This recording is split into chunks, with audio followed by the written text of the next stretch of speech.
কোরআন কোন ভাষায়? কোন ভাষায়? ইন্না আনজালনাহু কুরআনান আরাবিয়্যান লাআল্লাকুম তাআকিলুন। আমি আল্লাহ স্বয়ং এই কোরআন আরবি ভাষায় নাজিল করেছি। এই জন্য আরবি ভাষায় নাজিল করেছি যাতে করে কোরআন বুঝতে তোমাদের সহজ হয়, সুবিধা হয়। এই জন্য আরবি ভাষায়। আরেক আয়াতে আল্লাহ পাক বলছেন বিলিসানিন আরাবিয়্যিন মুবিন, স্বচ্ছ প্রাঞ্জল ঝরঝরে মিষ্টি আরবি ভাষায় আমি আল্লাহ এই কোরআন নাজিল করেছি। তাহলে কোরআন কেন আরবি ভাষায়? আহিব্বুল আরাবিয়্যা লিসালাস, তিন কারণে আরবি ভাষা শিখো। তিনটা কারণে আরবি ভাষাকে মহব্বত করো, গুরুত্ব দাও। লিআন্নী আরবি, আমি মুহাম্মদ সাল্লাল্লাহু আলাইহি ওয়াসাল্লাম আরবি ভাষী। অল কোরআন আরবি, মহাগ্রন্থ কোরআন আরবি। অলিসান ও আহলিল জান্নাতে আরবি, তোমরা যখন জান্নাতে যাবে সেখানে তোমাদের ভাষা হবে আরবি। কবরে তিনটা প্রশ্ন হবে আমরা জানি, কোন ভাষায় হবে? কোন ভাষায়? মাতা কামাত আলাইহি কিয়ামাতুন, আপনি বাংলায় ডক্টরেট, ইংরেজিতে মাস্টার, এই বহুত কিছু। কবরে যখন সবাই দিছে, এইবারে ইংরেজির মাস্টারিও শেষ, বাংলার মাস্টারিও শেষ, সব ডিগ্রি ফেল।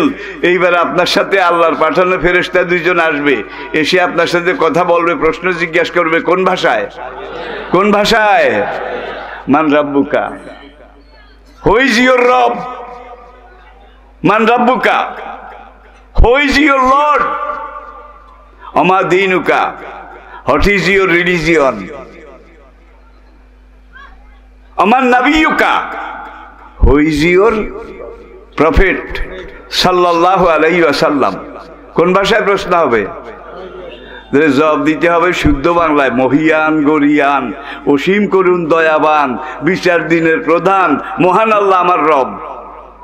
বাংলাতে ভাষা লাগে, এটা জবাব দিলে বোধ হয় গোল্ডেন এ প্লাস, সজ্জা না, ঘোড়ার ডিম। আপনাকে প্রশ্ন করেছে আরবি, আপনার দুনিয়ার জীবন শেষ, কবরে গেছেন, আপনার রুকে আবার ফিরাই দেওয়া হয়েছে নাকি? এগুলো আপনারা জানেন। এখন আর বাংলাও নাই, ইংরেজিও নাই, পুষ্টিও নাই, হিন্দিও নাই, পালিও নাই। এখান থেকে শুরু করে হাসরের মাঠ, কবর, হাসর, পুলসিরাত, মিজান, প্রত্যেক জায়গার ভাষা কি? তাইলে দুনিয়াতে যেই ভাষায় ডিগ্রি নিলেন, মাস্টার হইলেন, সেই ভাষা চলবে 30, 40, 50 বছর, ঠিক কিনা? আর মরার পরে কবর থেকে শুরু করে বেহেশতে যাওয়া পর্যন্ত আপনার ভাষা হবে কি? বেহেশতে গেলে ভাষা কি? লিসান ও আহলিল জান্নাতে আরবি। তাইলে আরবি এটা শেখা দরকার আছে না নাই? যারা আরবি শিখেছে, কোরআনকে মহব্বত করেছে, আল্লাহ রাব্বুল আলামিন বলেন কবরে তাদেরকে তিনটা প্রশ্ন করা হবে, মান রাব্বুকা, ওমা দীনুকা, ওমান নাবিয়ুকা। তারা প্রশ্ন বুঝুক আর না বুঝুক, জবাব জানুক বা না জানুক, আমি আল্লাহ দায়িত্ব নিলাম। ইমানদার, নামাজি, রোজাদার, দিনদার, সাহেবে কোরআন, তাদের মুখ দিয়ে আরবিতে প্রশ্নের জবাব বের করে দিয়ে তাদেরকে ফার্স্ট ডিভিশনে পাশ করাবার দায়িত্ব আমি আল্লাহ নিজের হাতে নিলাম। এক নাস্তিক আরেক নাস্তিককে কয়, ভাই এটা তো গদ বাঁধা, কোরআনে প্রশ্ন তিনটা, মান রাব্বুকা, ওমা দীনুকা। তুই আর আমি এক কাম করি, চল 1 মাসের জন্য বাড়ি ছেড়ে সুন্দরবনের কাছে যাই, অথবা হিমালয়ের পাদদেশে যাই। ওখানে গিয়ে আমরা মান রাব্বুকা, এটা জবাব হবে রব্বি আল্লাহ। শুধু মুখস্থ করবো তসবিহ নিয়ে, রব্বি আল্লাহ, রব্বি আল্লাহ, রব্বি আল্লাহ, রব্বি আল্লাহ, রব্বি আল্লাহ, দীনি আল ইসলাম, দীনি আল ইসলাম, নবী মোহাম্মদ। এমন মুখস্থ করব, কবরে যখন আমাকে জীবিত করে উঠিয়ে বসানো হবে, ফেরেশতার মুখ লড়লেই বুঝবো এটা প্রথম প্রশ্ন। কি রে ভাই বাঙ্গাল, কি চালাক রে ভাই। যখন ফেরেশতার মুখ লড়বে তখন আমি এখানে এমন মুখস্থ করব, আমি বলবো রব্বি আল্লাহ। সেকেন্ড টাইম যখন ফেরেশতার মুখ লড়বে আমি বলবো দীনি আল ইসলাম। এই 3 নাস্তিকে এমন মুখস্থ করেছে ভাই, আল্লাহ কয় কাযালিকা আতাতকা আয়াতুনা ফানাসিতাহা, তোর কাছে কোরআন পাঠিয়েছিলাম, নবীর খুন ভাঙ্গাই কোরআন, নবীর দাঁত ভাঙ্গাই কোরআন, নবীর মাথার খুলি ভাঙ্গাই কোরআন, আমাদের কাছে আমানত, ঠিক কিনা বলেন? আর আজকে কোরআনকে নিয়ে মস্কারি করা হচ্ছে, কোরআনের শিক্ষা ব্যবস্থা এগুলাকে আজকে প্রত্যাখ্যান করা হয়েছে।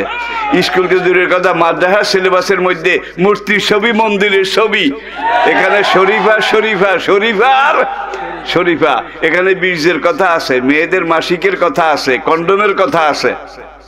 ব্র্যাক বিশ্ববিদ্যালয়ের একদল ছাত্র, আপনারা নেটে দেখছেন কিনা জানি না, ওদের একটা চুল দেখলে বুথেরও তলায়। ভাইরে ভাই, এগুলা কি বিদ্যুটে কিনবুট কি মাকার, কারো চুলের আবার খোপা বাঁধা আছে, ছেলে ছেলে। ওরা স্যারদের সামনে দাঁড়িয়ে বলে, মা বাবার গাটের টাকা খরচ করে সমকামিতা শিখার জন্য ব্র্যাক ইউনিভার্সিটিতে আসি নাই। আমরা চাই পূর্ণাঙ্গ ইসলামী শিক্ষা। এই জুলফি আল্লাহ ছেলেরা আজকে দাঁড়িয়ে গেছে কোরআনের পক্ষে, ইসলামের পক্ষে। পড়েন আলহামদুলিল্লাহ। আপনারা বোধহয় দাঁড়াবেন না, আপনারা বোধহয় দাঁড়াবেন না, আমরা সবাই দাঁড়িয়ে যাব ইনশাআল্লাহ, ঠিক কিনা বলেন? এইবার আরেক পুঁটি খাড়াইছে মিয়ানমার, বার্মা। আজ থেকে কয়েক বছর আগে বার্মার বাংলাদেশের সাথে থাকা যে প্রদেশটা, যে প্রভিন্সটা, যে কমিউনিটিটা, এই বার্মার সেনাবাহিনী এই আরাকানের লক্ষ লক্ষ মুসলমানকে জবাই করেছে, বাড়িঘর জ্বালিয়ে দিয়েছে, ঠিক কিনা বলেন? পরশু আর গতকাল মিলাইয়া বার্মার সেনাবাহিনীর 558 জন ভারতে আইসা ওই বেডির রশিগড় হান্দাই হলাইছে। আরাকান আর্মি, আরাকান আর্মি আল্লাহ তাদেরকে গালেব করে দিয়েছে। ওলাউলা দাফা আল্লাহুন নাসা বাদুহুম বিবাদিন লাফাসাদাতিন আরদ। একদল মানুষ দিয়ে আল্লাহ যদি আরেক দল মানুষকে দমাইয়া না রাখতেন, তাইলে আল্লাহর জমিন অনেক আগে ধ্বংস হয়ে যেত। এখন বার্মার যে সেনাবাহিনী আমার মুসলমান ভাইদেরকে মেরেছে, তারা এখন বাংলাদেশে এসে পলাচ্ছে। তাইলে আল্লাহ পারে না? জোরে কোন পারে না? আর আরাকান এমন একটা মুসলিম রাষ্ট্র, হাজার হাজার বছর আগ থেকে আরাকান এমন একটা মুসলিম রাষ্ট্র। আপনারা যারা বাংলা পড়েছেন, ইংরেজি পড়েছেন, আরবি তো বটেই, তারা দেখবেন আরাকান রাজসভার ধর্ম এবং সাহিত্য চর্চা, সেখানে সৃষ্টি হয়েছে মহাকবি আলাউল। মহাকবি আলাউল বাংলা ভাষার যিনি প্রথম পংক্তি কবিতা রচনা করেছিলেন, আরেকজন আরাকান রাজসভা, মুসলিম রাজসভার কবি মালে মোহাম্মদ। মালে মোহাম্মদ, সেই সময়ের নাম আর কি। এইভাবে আরাকান রাজসভায় যত রাজকবি সবাই মুসলমান ছিলেন।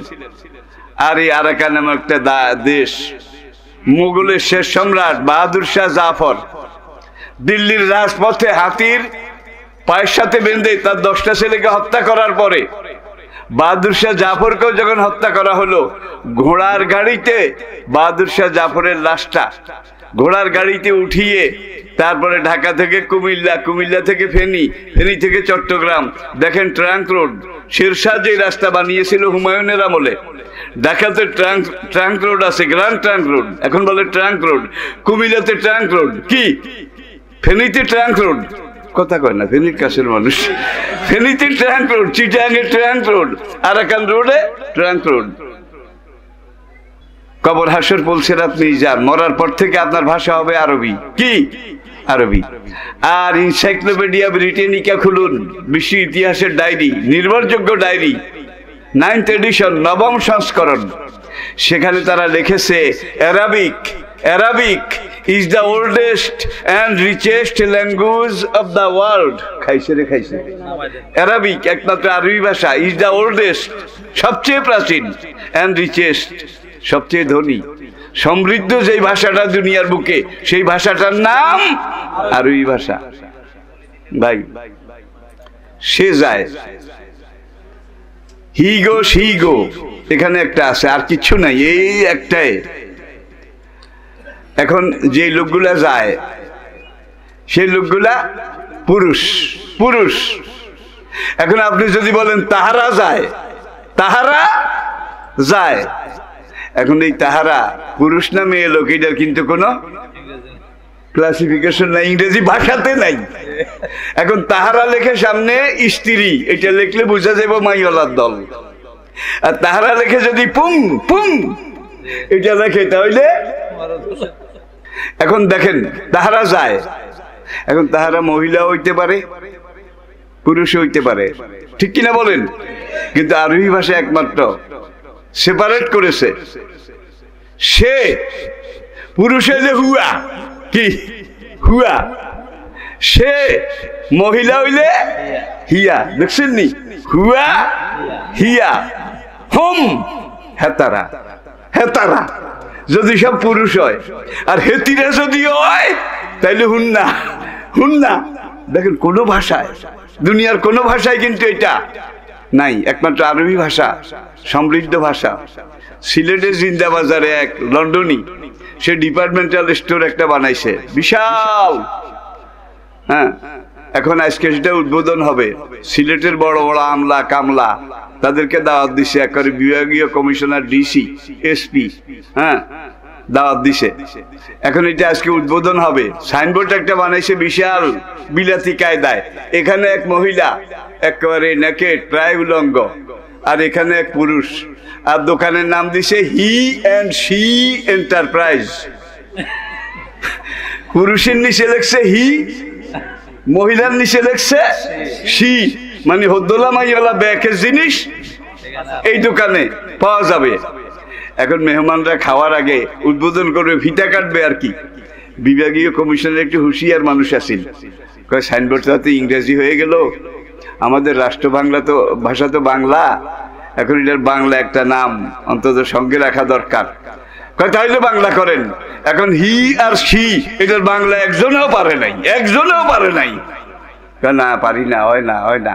এক সিলেটে ছিল গাড়ুয়া, সিলেটে যায়, স্যার আপনারা যদি মাইন্ড না করেন আমাকে অনুমতি দেন, তাইলে আমি সিলেটটা ভাষায়, বাংলা ভাষায় সম্ভব না, সিলেটটা ভাষায় এই হি অ্যান্ড শি এন্টারপ্রাইজ এটার বাংলা তর্জমা করতে পারি। কয় করো? কয় হেতে, হেতি এন্টারপ্রাইজ। হি হইল হেতে, শি হইল হেতি। আল্লাহু আকবার, আল্লাহু আকবার। শুধু একটা কথা বলে শেষ করে দিচ্ছি, সেটা হলো হাসরের কঠিন দিনে নবী শাফায়াত করবেন, এটা আমাদের ঈমান, ঠিক কিনা বলেন? ওই এক বুখারী হাদিস, কিতাবুশ শাফাত, ওয়ায়াকুলু নূহ নবিয়ুল্লাহ ইয়া রব্বে নফসি নফসি, ওয়ায়াকুলু আদম সফিউল্লাহ ইয়া রব্বে নফসি নফসি, ওয়ায়াকুলু ইব্রাহিম খলিলুল্লাহ ইয়া রব্বে নফসি নফসি, ওয়ায়াকুলু ইসমাঈল জবিহুল্লাহ ইয়া রব্বে নফসি নফসি, ওয়ায়াকুলু মূসা কালিমুল্লাহ ইয়া রব্বে নফসি নফসি, ওয়ায়াকুলু ঈসা রূহুল্লাহ ইয়া রব্বে নফসি নফসি। আদম থেকে ঈসা আলাইহিস সালাম পর্যন্ত সব নবী কি বলবে? নফসি নফসি, নফসি নফসি।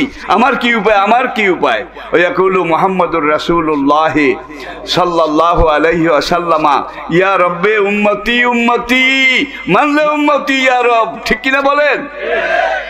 এখন একদল কবর পূজারি পীর, চুল জুলফিয়ালা বেনামাজি পীর, জীবনে গোসল করে না, বাগুসিল্লা পীর, গাজার কলকি টানে, আর কয় পিসাবের হাতে হাত দে, ল্যাংটা বাবা, ল্যাংটা হইলে কি হবে, বাবার মধ্যে জিনিস আছে।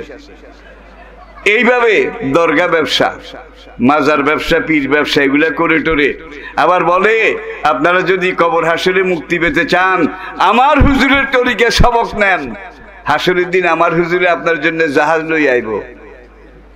এমন কথা মার্কেটে আসে না নাই? সব নবী যেখানে নফসি নফসি, হাতের ফিরে জাহাজ লই আইব। কতটা খাটলো বিবেককে জিজ্ঞাসা করুন।